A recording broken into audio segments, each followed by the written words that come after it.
C'est ce que l'on appelle un échange de bons procédés. Pour éviter que les parcelles et les conches du marais poitevin ne soient encombrées de branches, la bourse au bûcheronnage se poursuit cet hiver. Mise en place depuis 2 ans, cette initiative met en relation des particuliers à la recherche de bois avec des propriétaires ayant besoin d'entretenir leur terrain. Rencontre à Sancey avec Mathieu Maillet et Guillaume Fautra.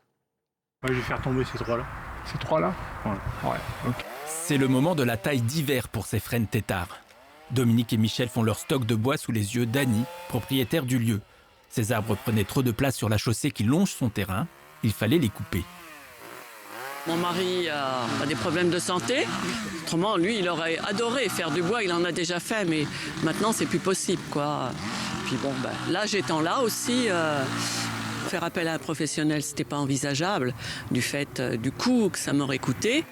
Alors Annie a pris contact avec le syndicat des propriétaires fonciers du marais poitevin. Leur bourse au bûcheronnage met en relation ceux qui ont du bois à couper et ceux qui en veulent. Régulièrement, il y a des tempêtes ou des coups de vent forts qui couchent les arbres et malheureusement, ça reste en état. Ça pourrit comme ça. Au bout de 15-20 ans, il n'y a plus rien, effectivement, mais c'est perdu, quoi. Les propriétaires n'ont pas toujours le temps. Il y a beaucoup de propriétaires qui ne s'occupent pas du tout de leur terrain, hein. Il y a des marais qui appartenaient au grand-père, le père, les petits-enfants, ils ne savent pas qu'ils sont propriétaires d'un marais.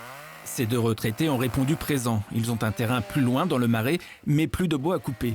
Bûcherons amateurs, ils ont signé un contrat qui définit notamment la part du partage avec Annie. Ils partiront avec 10 à 12 stères de bois. Financièrement, c'est pas intéressant. Si on compte les heures, c'est pas intéressant.